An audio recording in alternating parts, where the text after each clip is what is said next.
Parti. Super. Voilà, quel plaisir, quel bonheur, quelle chance pour moi de pouvoir communiquer avec vous chaque semaine un petit Dvar Torah sur la paracha. C'est vraiment un grand, grand bonheur. Donc, paracha Re'eh, très belle paracha, comme tout le reste de la Torah, évidemment. Et un pasouk central qui est incroyable. Qui t'a assez à tov, car tu feras le bien, le bon, d'Ayachar et le droit, Be'ene Hashem Lokecha, aux yeux d'Hachem ton Dieu. Un juif, il doit faire ce qui est bon et ce qui est droit. Rachid nous dit une chose fabuleuse. Le bon, ça veut dire Atov Be'ene Hashamaim, Vayachar Be'ene Adam. Chaque chose que tu fais, elle doit être bonne aux yeux d'Hachem, elle doit être considérée comme droite aux yeux des hommes. On voit qu'il y a un pasouk dans le livre Shmuel qui dit, Yomer, il a dit, les Lamed Bene Yehuda Keshet, il faut enseigner aux enfants de Yehuda le vrai enseignement. Inek Tsuba, al Sefer Yachar. Tout est écrit dans le Sefer Yachar. Tout est écrit dans le livre de la droiture. Il faut enseigner ce livre-là. La Gemara dit, Maï Sefer Yachar. C'est quoi ce livre qui est appelé le livre de la droiture? Alors on a trois opinions dans la Gemara. Dans la Gemara Avodah Zarah, page 25. Rabbi Chia bar Abba dit au nom de Rabbi Hanan, c'est Sefer Bereshit.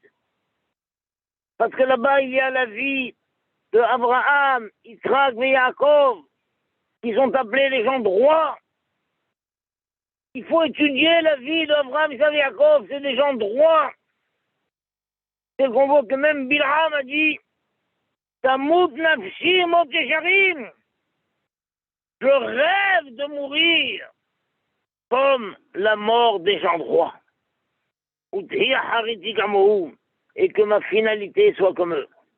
Incroyable. Bilham, il vivait comme un rachat, un dépravé, un impur, un tamé, mais il ne rêvait que d'une chose, d'avoir une belle mort. Il voudrait mourir comme les gens droits. Je rêve de mourir comme Abraham, Yitzhak et Yaakov, et que ma fin soit comme eux. T'as pas compris que si tu veux mourir comme Abraham, Yitzhak et Yaakov, il faut vivre comme eux. En tout cas, nous voyons de là que Abraham et Yaakov sont appelés les gens droits. Donc quand Shmuel dit qu'il faut enseigner le Sefer Yachar, d'après Rabbi Hanan, il s'agit du livre de Bereshit. Rabbi Eliezer Omer, c'est Sefer Mishneh Torah. Non, c'est pas le livre de Bereshit, c'est le livre de Devarim. Le livre de Devarim, c'est lui qui est appelé Sefer Yachar. Pourquoi le livre de Devarim, on l'appelle le livre de la droiture? Justement, grâce à ce pasouk qui est écrit dans notre paracha, qui t'a assez à tov et yachar be'enei Hashem. Yachida yachar ve'atov be'enei Hashem. Ce pasouk qui se répète, voilà, c'est ça. Tu feras ce qui est bon et ce qui est droit. Donc c'est pour ça que le livre de Devarim s'appelle le Sefer Yachar. Troisième opinion, Rabbi Shmuel ben Nachmani Amar, non.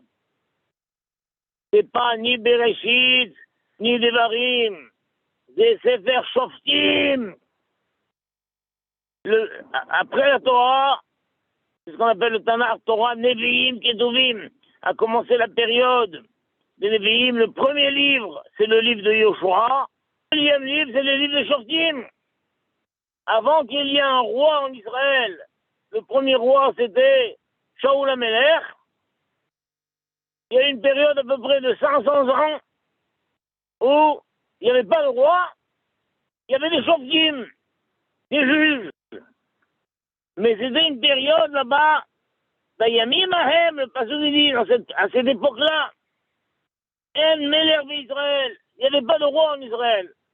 Ish ayashar be'enav ya'aseh. Chaque homme faisait ce qui était droit à ses yeux. Et certains faisaient des choses tordues, mais ils trouvaient que c'était droit, et des autres faisaient des choses droites. Voilà. Alors il faut étudier le livre de Shoftim. C'était une période où il y avait une grande anarchie. Chacun était livré à lui-même, et chacun faisait ce qui se considérait être droit. Et des fois, c'était pas droit du tout, c'était tordu. Donc c'est extraordinaire. On doit enseigner le Sefer Yachar. Mais c'est quoi ce livre? C'est quoi ce livre merveilleux qui s'appelle Sefer Yachar? Alors un dit, c'est le Sefer Bereshit. Parce que tout le livre nous parle de la vie d'Abraham Yaakov. Ah, on comprend. On comprend que le Sefer Bereshit puisse être surnommé le Sefer Yachar. L'autre dit, la troisième opinion, c'est le Sefer Shoftim. Là-bas, dans tout le livre, on te dit que c'était une longue période où chacun faisait ce qu'il considérait comme étant droit à ses yeux. On comprend. Mais la deuxième opinion qui dit que c'est le Sefer Devarim. Quoi? Parce que dans le Sefer Devarim, il y a un ou deux pasouks qui nous disent cette idée que Ba'asita Atov Yachar. Pour ça, tout le Sefer Devarim s'appelle Sefer Yachar. Tout le Sefer Devarim s'appelle Yachar. Pourquoi? Le Sefer Devarim aussi parle d'autres lois. D'autres lois. On voit dans le Sefer Devarim les lois du divorce, par exemple. Alors on devrait dire Sefer Devarim s'appelle Sefer Girushin, le livre du divorce. Et ce que personne n'aurait l'idée de dire ça. Donc pourquoi tout le Sefer Devarim s'appelle Sefer Yachar? Alors, c'est le Marsha qui pose cette question. Et le Rav Berman y répond, parce que de cette idée-là, de faire ce qui est bon et ce qui est droit, on apprend cette mitzvah extraordinaire qui s'appelle de l'inhog lifnim meshvat. De se comporter lifnim meshvat. C'est vrai, il y a la Torah, il y a tout ce qui est marqué, il y a tout ce qui est dit, il y a tout ce qui doit être fait, et il y a des choses. Allez, fais-le l'ifnim et choratadi. On dépasse la ligne du jugement, la ligne de la justice. C'est vrai, d'accord. T'as raison, d'accord. Mais quand même, allez, rends-lui. Par exemple, il y a tellement de cas, il y a un cas, si quelqu'un, un créancier, n'a pas eu de quoi rembourser sa dette, pas un créancier, un débiteur, n'a pas eu de quoi rembourser sa dette, alors le créancier est venu et il a pris son champ, il a pris sa maison. Après un certain temps, il a le droit à rembourser. Il dit voilà, ça y est, j'ai réussi à rentrer dans mon argent, je voudrais récupérer ma maison. Je voudrais récupérer mon champ. Combien de temps il a pour faire ça? Alors, là-bas, là, on te dit, pendant un an. Il a un an pour récupérer sa maison et son champ. Mais après, c'est fini, l'autre il s'est installé. Vous savez, moi je me suis installé dans sa maison, je me suis installé dans le champ. Je ne peux pas te la rendre maintenant, trop tard. Après on dit oui, mais quand même. En raison de ce passage qui dit Va'asita Tova Yachar, rends-lui sa maison. Même si dans 10 ans, il revient, voilà, j'ai économisé sou par sou, je suis en état de te rembourser la dette et je voudrais récupérer ma maison. Tu vas pas lui dire, ah, mais moi, ça y est, moi j'ai fait des travaux, je me suis installé et tout. C'est vrai, tu as raison.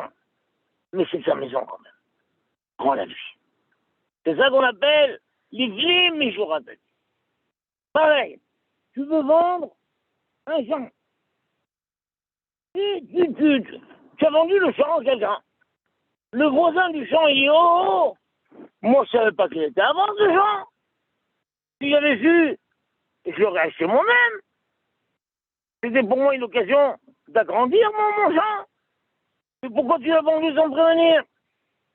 Là-bas, on dit, le voisin peut faire annuler la vente. il peut dire, écoutez, c'est pas normal, c'est pas droit, il vend son champ, et moi j'ai priorité, et il m'a pas prévenu et tout. Alors on dit à l'acheteur, tu sais quoi, renonce à ton achat et cède ton droit à l'autre.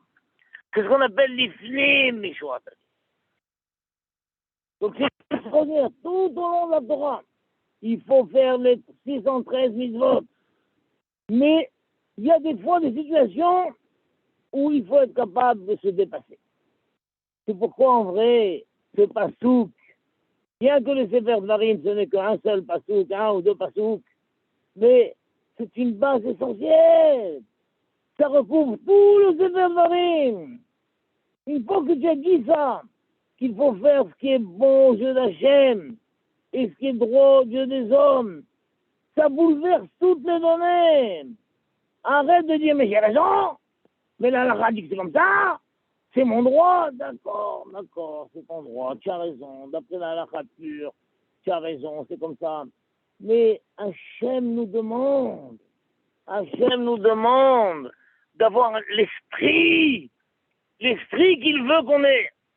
C'est vrai qu'il y a un passage qui dit, chez mort, si je me roule, et visot d'Hachem et le Gerem. Gardez, vous garderez les mitzvot d'Hachem, votre Dieu. C'est Edotav, et c'est témoignage. Vechugav, et c'est degré. Asher Sifra qui t'a ordonné. Tu dois tout garder. Un juif, il doit garder les mitzvot, les témoignages, les degrés, tout garder. Mais d'un autre côté, Hachem te dit, mais ne fais pas ça comme un singe, comme un robot.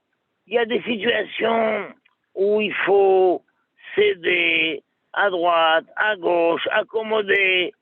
Fais ce qu'on appelle l'ifnim mishuratati. Donc si le Rav te dit, t'as raison, mais quand même, d'après l'ifnim mishuratadin, tu devrais faire ceci et ceci et ceci, alors c'est ça qu'Hachem veut. C'est très joli ça. Donc tout le Sefer Dvarim est appelé, grâce à ces deux psukim là qui disent Ve'asida atov ve'yashar, ki ta'aseh atov ve'yasher, tout le Sefer Dvarim s'appelle le livre de la droiture. C'est magnifique. Magnifique ça. Alors maintenant, qu'est-ce qu'on appelle le Tov? Rachid nous avait expliqué le Tov, ce qui est Tov aux yeux d'Hachem. On trouve plusieurs exemples. Par exemple, une petite halakha mignonne. Avec quelle huile on peut allumer les lumières de Shabbat? Abraham dit,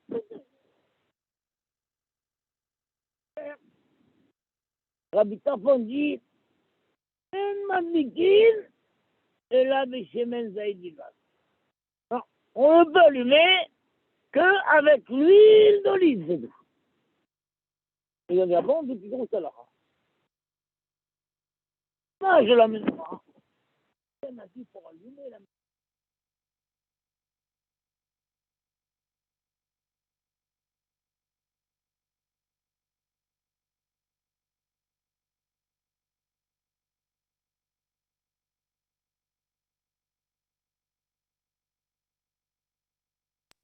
l'huile d'olive.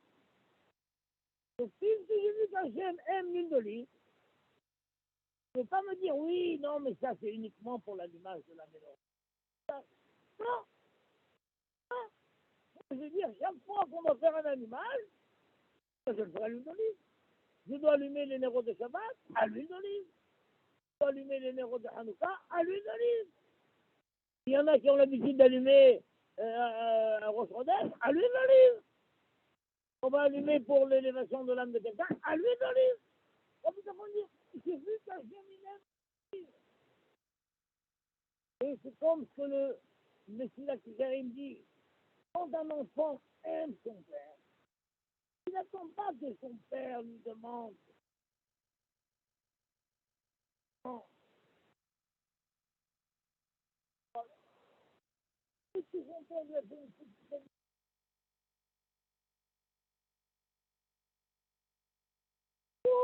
pour faire plaisir à son père. Imaginons le père, il arrive, il a hop là! Le fils il court dans la chambre, papa, voilà mon tour, viens!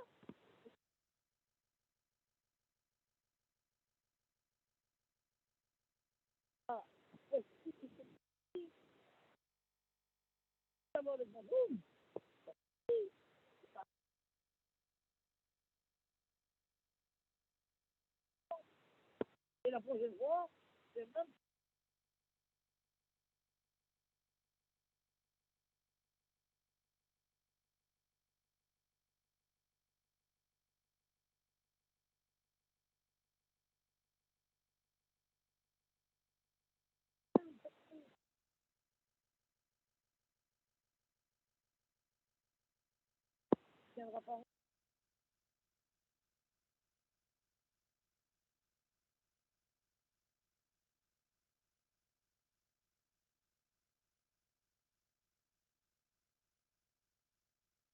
Je ne sais pas si c'est que moi, mais je vous entends pas très bien, Raoul.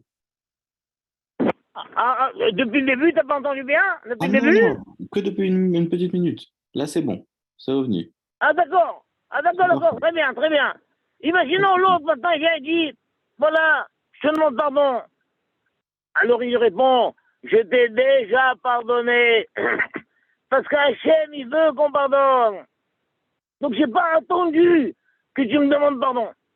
Puisque je sais qu'Hachem, il veut pas et de haine dans le cœur, je t'ai déjà pardonné. Et bon, c'est ça qu'on appelle ce qui est bon aux yeux d'Hachem. Maintenant, qu'est-ce qu'on appelle ce qui est droit aux yeux des hommes? Ça, c'est une Mishnah explicite dans Pirkei Avot. Il y a marqué Rabbi Omer. Rabbi, c'est-à-dire c'est Rabbi Yehuda Anassi, a dit Ezeu derer yeshara ivor lo adam.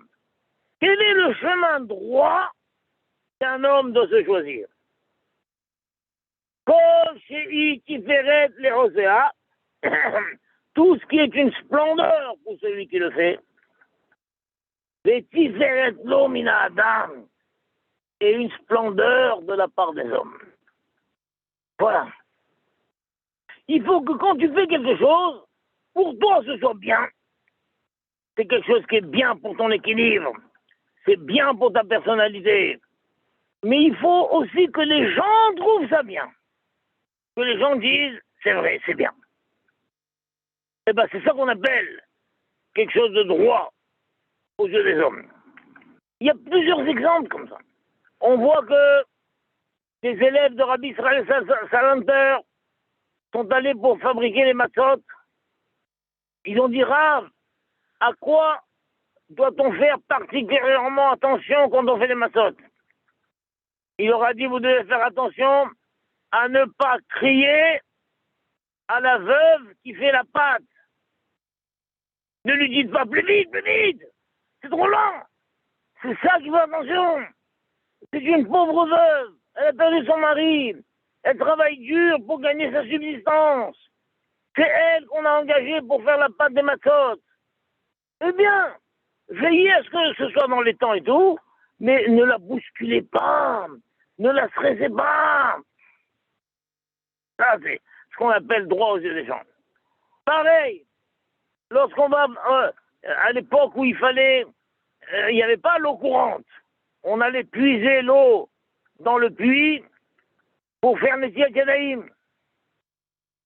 Alors pareil, les Hakamim, le Rabbi Israël, les gens ont dit, quand il y a un serviteur qui va amener l'eau, qui va jusqu'au puits pour amener l'eau, pas la peine de se laver avec des grandes tasses et de verser 3 fois sur les eaux. Là.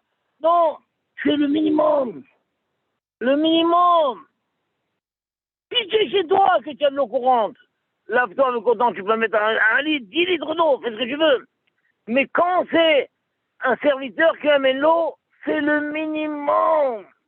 Ne fais pas des khumrotes sur le dos des autres. C'est ça qu'on appelle faire quelque chose de droit, ce qui est droit aux yeux des gens. Incroyable. Il y avait une histoire où un bachour, alors il a prié la Hamida très très long.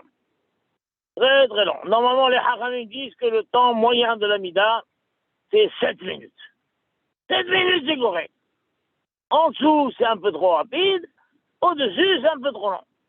Et lui, il a fait peut-être 15 minutes, 20 minutes, une demi-heure. Et il prie, et il prie, et il prie, et il prie. Et il prie, il prie. Mais devant lui, il y avait un vieux monsieur. Et nous savons cette halakha que quand tu as terminé la Hamida, il faut faire 3 pas en arrière. Mais avant de faire les 3 pas en arrière, retourne-toi derrière et vois s'il y a quelqu'un qui n'a peut-être pas terminé sa prière. Et s'il n'a pas terminé sa prière, tu dois attendre. Attends qu'il termine sa prière et ensuite tu recules pour ne pas rentrer dans son périmètre. Et ce monsieur, il se retourne et il voit que l'autre, il prie. Et il prie. 2 minutes après, il se retourne et l'autre, il prie. 5 minutes après, l'autre, il prie. Et il prie. Et ce vieux monsieur, il n'en pouvait plus. Il n'en pouvait plus. Il voulait reculer pour enfin s'asseoir. Et quand le jeune homme a enfin reculé, après une demi-heure ou 3 quarts d'heure, je ne sais pas, le vieux monsieur lui a dit, tu sais, jeune homme, quand on fait la Hamida, il faut être debout, les pieds joints. Mais il ne faut pas être debout sur les pieds de quelqu'un d'autre. Il faut être debout sur ses propres pieds. Là, en restant comme ça, en priant une demi-heure, 3 quarts d'heure, qui fait que je n'ai pas pu reculer, c'est comme si tu avais fait la Hamida debout sur mes pieds. C'est pas bien, c'est pas droit, ça. Vous comprenez comme c'est beau? C'est ça que la Torah te dit. Attention, il y a un grand principe. Grand principe dans chacune de nos actions. Fais ce qui est bien aux yeux des gens, aux yeux d'Hachem, et ce qui est droit aux yeux des gens. Pareil aussi, le Messie Hachem dit, des fois quand on fait des khumrot, si on fait des khumrot devant des gens qui ne sont pas vraiment dans le monde de la Torah, alors il faut attention, il faut être discret. Parce que sinon, ils peuvent arriver à se moquer. À se moquer. Imaginons que quelqu'un, quand il fait sa prière, il gesticule. Il gesticule beaucoup, d'accord. Si tu es à la yeshiva, gesticule autant que tu veux. Mais si tu es dans une assemblée de gens qui ne comprennent pas ce comportement, retiens-toi. Essaye de bouger normalement. Ne fais pas des gestes exagérés. Parce que les gens vont dire, mais c'est quoi ce comique là? C'est quoi? C'est un singe? Qu'est-ce qu'il fait celui-là? Qu'est-ce qu'il fait celui-là? Ils vont se moquer de lui. Alors lui dit, moi j'en ai rien à faire. Moi je prie avec mes cavanotes, et moi j'ai besoin de bouger, et j'ai besoin de faire des gestes, et je me dis, non, ça tu le fais quand tu es seul à la maison, ou quand tu es dans l'Aïshiva, que les gens ils comprennent ça. Mais quand tu es dans un endroit où les gens ne comprennent pas, tu ne peux pas faire ça. Tu dois changer ton comportement. Tu dois changer. Moi j'ai vu ça, le Rav Rothenberg de salle, quand il priait à la synagogue, et il y avait des gens qui n'étaient pas religieux et tout, alors il bougeait très peu. Il bougeait très peu parce qu'il savait que les gens l'observaient, et si le Rav il se met à bouger, à gesticuler dans tous les sens, il dit c'est quoi ça?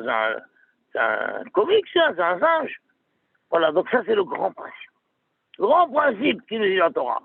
Voilà, Hachem dit, fais toute la Torah, fais toute la mitzvot, mais fais en sorte que de choisir ce qui est bon à mes yeux et ce qui est droit aux yeux des gens. Et de cette manière, c'est marqué, tu aimeras Hachem ton Dieu, Hachem dit, tu aimeras, mais fais en sorte aussi qu'il soit aimé par les gens. Fais en sorte qu'il soit aimé. Donc toi, si tu es un garçon religieux ou une jeune fille religieuse, oui, c'est bien, tu dois aimer Hachem, fais en sorte que les gens disent, ah, c'est beau la Torah, c'est beau d'être religieux. Qu'est-ce que c'est magnifique, quelle bonne mitzvot, quel épanouissement, quelle droiture, quelle harmonie. Voilà, tu aimeras Hachem et tu le feras aimer. Voilà, Be'ezrat Hachem, qu'on réussit chacun de nous ce programme merveilleux, d'aimer Hachem et de le faire aimer par notre entourage. Que grâce à nous, des gens aiment Hachem. Et de plus en plus de gens qui aiment Hachem. Et de cette manière, on aura réussi à sanctifier le nom de Dieu, Be'ezrat Hachem. Voilà, bracha ve'atzlacha. Merci beaucoup. Ça vous a plu? Ça t'a plu, Rabbi Yaakov? Très bien. C'est Merci génial. beaucoup. Eh bien, au revoir. Qu'Hachem vous bénisse. Je vous embrasse très fort. Embrasse Tout. très très fort. Au revoir, toi,